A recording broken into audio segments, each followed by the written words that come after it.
4 महिन्यांच्या आचारसंहितेवर राज्य सरकारनं आपली नाराजी व्यक्त केली आहे। सरकार आता निवडणूक आयोगाशी संपर्क साधणार असून मुख्य आयुक्त जे.एस. सहारिया यांना पत्र लिहिणार असल्याचं समजतंय। आचारसंहितेमुळे कामकाज ठप्प होईल अशी चिंता व्यक्त करत जिथे निवडणूक आहे तिथेच आचारसंहिता लावा अशी मागणी सरकार या पत्रातून करणार आहे।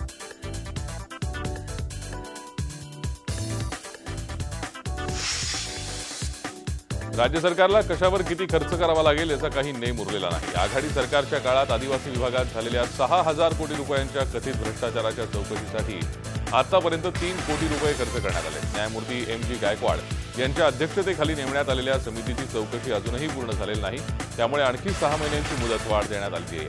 राष्ट्रवादी काँग्रेसचे तत्कालीन मंत्री विजयकुमार गावित यांच्यावर या प्रकरणात भ्रष्टाचाराचे आरोप आहेत। विजयकुमार गावित यांनी विधानसभेच्या निवडणुकीआधी पक्ष बदलला आणि भाजपच्या तिकिटावर आमदारकी मिळवली। गेल्या 2.5 वर्षांच्या सरकारनं या चौकशीच्या कामासाठी तब्बल 3 कोटी रुपये खर्च केले।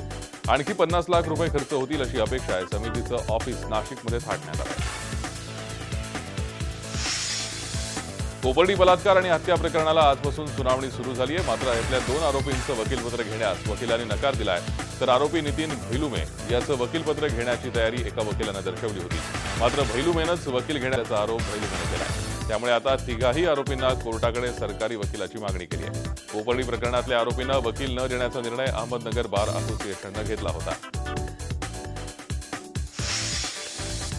मुंबईतल्या उच्चभ्रू कफ परेड परिसरातली मेकर टॉवरच्या विंगला लागलेली आग आता पूर्णपणे विझवण्यात आली आहे। जवानांना यश आलंय। आगीच्या भडक्यातून 11 जणांची सुटका करण्यात आली आहे। त्यात बजाज इलेक्ट्रिकल या देशातल्या बड्या कंपनीचे व्यवस्थापकीय संचालक शेखर बजाज आणि त्यांच्या कुटुंबियांचाही समावेश आहे। दरम्यान या आगीत 2 जणांचा मृत्यू झालाय। बजाज यांच्या 8 बीएचके घराची पार राख रांगोळी झाली आहे। सकाळी 6:30च्या सुमारास लागलेल्या या आगीवर अग्निशमन दलानं शर्थीचे प्रयत्न करून 2 तासात पूर्ण नियंत्रण मिळवलंय। वर्ल्ड ट्रेड सेंटर जवळच्या मेकर टॉवरच्या 20व्या मजल्यावर ही आग लागली। आग विझवण्यासाठी अग्निशमन दलाच्या 8 गाड्या घटनास्थळी दाखल झाल्या। त्याचप्रमाणे 6 जम्बो टँकर आणि 1 रुग्णवाहिकाही तैनात करण्यात आली होती। 6:37 आपल्याला कॉल आलेला आहे। त्या कॉलवरती आपण ताबडतोब आपल्या 8 फायर इंजिन, त्याच्यानंतर 6 वॉटर टँकर्स, त्यानंतर ॲम्ब्युलन्स, आमच्या स्पेशल अप्लायन्सेस वगैरे बाकीचे आपल्याला सगळा तामझाम ते पाठवला होता। त्याच्यात ताबडतोब म्हणून 1 तासामध्ये आगीवरती कंट्रोल केलं, कारण की त्यांची रायझर सिस्टीम जी इंटरनल इन्स्टॉलेशन सिस्टीम ती चालू होती। आगीमध्ये 6 ते 7 जण त्यांच्या फॅमिली मेंबरचे आणि मेड्स वगैरे ते सगळे अडकलेले होते। समोरच्या फ्लॅटमध्ये 4-1 जण अडकले होते। अराउंड 11 लोक ते आहेत, त्यांना आपण सुरक्षित काढलेले। त्याच्यातले 2 जण आहेत ते इंटरनल स्टेअरकेस असल्यामुळे आणि सर्वंट क्वार्टर एकदम इंटरनल स्टेअरकेसच्या बाजूला असल्यामुळे 21व्या माळ्यावरती ज्यावेळेस आग लागली त्यावेळेस सरळ भडका तिथे असल्यामुळे कदाचित त्यांना बाहेर निघता आलं नाही, म्हणून आमच्या येण्याच्या अगोदर तिथे 2 कॅज्युलिटी झाल्या। बाकी लोकांना सुरक्षित काढलेलं आहे। मुंबईत खड्डे बुजवण्याची डेडलाईन उलटत असताना अभियंते क्रिकेट खेळत असताना झी मीडियानं दाखवल्यावर प्रशासन खडबडून जागं झालंय। आज आयुक्त अजय मेहतांनी स्वतः रस्त्यावर उतरून खड्डे बुजवण्याच्या कामाची पाहणी केली। जी नॉर्थ वॉर्डात अजय मेहतांनी कामाचा आढावा घेताना कर्मचाऱ्यांची झाडाझडती घेतली।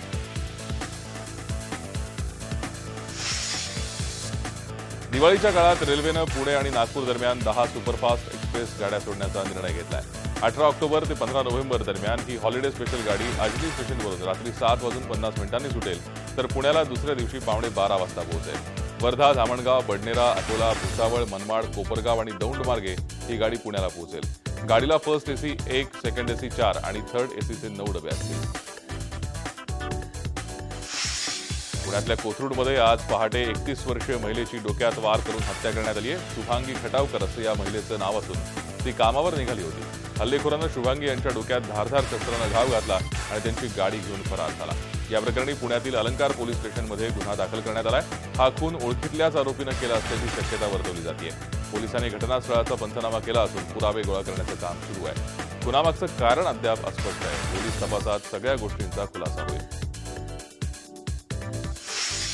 लोणावळा रेल्वे स्टेशनच्या ट्रॅकजवळ एका बाळाला जीवदान मिळालंय। 2 दिवसांचं हे अर्भक रेल्वे ट्रॅकवर होतं। सुहास साबळे आणि तेजस राईलकर हे दोघं तरुण सकाळी जिमला जात असताना त्यांना हे बाळ दिसलं आणि त्यांनी त्या बाळाला तिथून उचललं। पुढच्या काही सेकंदांमध्येच या ट्रॅकवरून मालगाडी गेली। या घटनेची माहिती पोलिसांना देण्यात आली, पण पोलिसांनी घटनास्थळी यायला बराच वेळ लावला। सध्या पोलिसांच्या ताब्यात असलेल्या या बाळाला उपचारांसाठी खासगी रुग्णालयात दाखल करण्यात आलंय। योग्य FRP मिळाल्याशिवाय ऊस देणार नाही आणि स्वाभिमानी शेतकरी संघटनेची धार गेलेली नाही हे यंदा कळेल अशा शब्दात खासदार राजू शेट्टी यांनी सरकारला इशारा दिलाय। पहिली उचल किती मागायची हे 25 ऑक्टोबरला जयसिंगपूर इथे होणाऱ्या ऊस परिषदेत ठरवणार असल्याचंही त्यांनी सांगितलंय। नागपूरच्या कृषी उत्पन्न बाजार समितीत आडते आणि शेतकऱ्यात वाद झाला। या वादामुळे सोमवारी दिवसभर संत्रा उत्पादक शेतकऱ्यांचा माल बाजार समितीत पडून होता। बाजार समितीत शेतकऱ्यांकडून दलालांना दलाली घेता येणार नाही असा नियम लागू झाल्यापासून इथले दलाल छुप्या पद्धतीने दलाली घेत असल्याचा शेतकऱ्यांचा आरोप आहे। या वादावर तोडगा काढण्यासाठी अखेर बाजार समिती, काटोलचे आमदार आशिष देशमुख, माजी आमदार सुनील शिंदे, आडते आणि शेतकऱ्यांची बैठक झाली। शेतकऱ्यांना देण्यात येणाऱ्या दरातूनच आडत्यांनी आपली दलाली घ्यावी असा निर्णय सर्वानुमते या बैठकीत घेण्यात आला।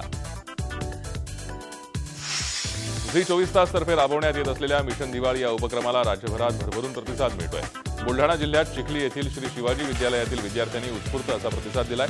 2200 विद्यार्थ्यांनी या दिवाळीत फटाके न फोडण्याची शपथ घेतली आहे।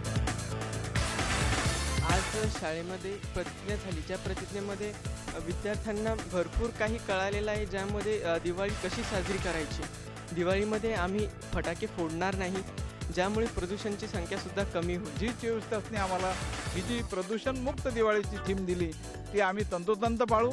आम्ही त्यांचे या ठिकाणी जी सूचना आम्हाला फार योग्य वाटते। आमचे विद्यार्थी, शिक्षक, पालक या सगळ्या उपक्रमामध्ये सहभागी असतील अशी ग्वाही देतो। धन्यवाद। दिवाळी प्रदूषण मुक्त करण्याच्या झी 24 तासच्या उपक्रमाला नागपुरातूनही भरभरून प्रतिसाद मिळतोय। नागपूरच्या बेलतरोडी येथील विमलाताई तिडके कॉन्व्हेंटच्या 1200 विद्यार्थ्यांनी प्रदूषणमुक्त दिवाळी साजरी करण्याची प्रतिज्ञा घेतली आहे। विद्यार्थ्यांसह शिक्षकांनी देखील यंदाची दिवाळी प्रदूषणमुक्त साजरी करण्याची शपथ घेतली। मोठ्या आवाजाचे, ध्वनी आणि वायू प्रदूषण करणारे फटाके न फोडण्याचा संकल्प यावेळी विद्यार्थ्यांनी सोडला। की आम्ही प्रतिज्ञा घेतली आणि शाळेच्या मुलांनी जी प्रतिज्ञा घेतली आहे ते त्यांचं पूर्णपणे पालन करेन आणि त्यांच्या आजूबाजूच्या लोकांनाही सांगेन की प्रदूषण कमी करावं आणि कशा प्रकारे कमी करावं त्यांची आम्ही नोंद घेऊ। सर्वात प्रथम मी झी 24 तासचे अभिनंदन करतो की त्यांनी हा अभिनव उपक्रम राबवून राहिलेले आहेत आणि तुम्ही हा विद्यार्थ्यांसाठी उपक्रम राबवून राहिलेला ही फार चांगली गोष्ट आहे। अनुसूचित जाती आणि जमातींमधल्या उद्योजकांना सहाय्य करण्यासाठी केंद्र सरकारच्या SC/ST हबचं उद्घाटन पंतप्रधान नरेंद्र मोदी यांच्या हस्ते आज झालं। पंजाबमध्ये लुधियानामध्ये या कार्यक्रमाचं आयोजन करण्यात आलं होतं। सुरुवातीला या हबसाठी 490 कोटी रुपयांच्या निधीची तरतूद करण्यात आली आहे। SC आणि ST उद्योजकांना बाजाराशी संपर्क, नियंत्रण, क्षमता वाढ, आर्थिक सहकार्य योजना तसंच व्यवसायात सर्वोत्तम गोष्टींचा अंगीकार करण्यासाठी हा निधी देण्यात येईल। देशाच्या GDPमध्ये 38% आसपास वाटा असलेल्या लघु आणि मध्यम उद्योगांवरती अधिकाधिक लक्ष केंद्रित करणार असल्याचं पंतप्रधान मोदींनी यावेळी सांगितलं। ओडिसात भुवनेश्वरमधील SUM या खासगी रुग्णालयात लागलेल्या आगीत 22 जणांचा मृत्यू झालाय, तर या दुर्घटनेत 40हून अधिक जण गंभीर जखमी झालेत। रुग्णालयाच्या दुसऱ्या मजल्यावरील डायलिसिस विभागात सोमवारी संध्याकाळच्या सुमारास ही आग लागली। या आगीत श्वास गुदमरून अनेकांचा मृत्यू झाल्याची माहिती मिळते। शॉर्ट सर्किटमुळे ही आग लागल्याचा प्राथमिक अंदाज वर्तवला जातोय। रात्री उशिरा या आगीवर नियंत्रण मिळवण्यात अग्निशमन दलाच्या कर्मचाऱ्यांना यश आलं। या आगीच्या घटनेप्रकरणी चौकशीचे आदेश देण्यात आल्याची माहिती ओडिसाचे मुख्यमंत्री नवीन पटनायक यांनी दिली आहे। तर पंतप्रधान नरेंद्र मोदी यांनीही ट्विट करून या घटनेबाबत दुःख व्यक्त केलं आहे। देशातलं सगळ्यात मोठं राज्य असलेल्या उत्तर प्रदेशात विधानसभा निवडणुकीच्या वातावरणाला रंग चढलाय। एकीकडे काँग्रेसच्या माजी प्रदेशाध्यक्ष रीटा बहुगुणा जोशी भाजपच्या वाटेवर असल्याची चर्चा रंगली आहे, तर समाजवादी पार्टीनं पक्षांतर्गत बंडखोरीनंतरही अखिलेश यादव हेच मुख्यमंत्रीपदाचे उमेदवार असतील असं जाहीर केलंय। निवडणुकीच्या तोंडावर काँग्रेसची सूत्र राज बब्बर यांच्याकडे गेल्यामुळे बहुगुणा नाराज आहेत। दुसरीकडे समाजवादी पार्टीत मुख्यमंत्री अखिलेश यादव बंडखोरीला पुरून उरतील असंच दिसलंय। पक्षाच्या नेत्यांनी त्यांच्याच नेतृत्वाखाली निवडणुका लढवणार असल्याचं जाहीर केलंय।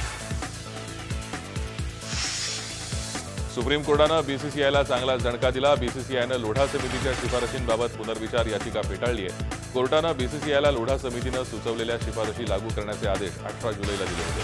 त्यावर BCCIनं पुनर्विचार याचिका दाखल केली होती। आता कोर्टानं ही याचिका फेटाळून लावल्यानं भारतीय क्रिकेट बोर्डाला लोढा समितीच्या शिफारशी लागू करण्यापासून पर्याय उरलेला नाही।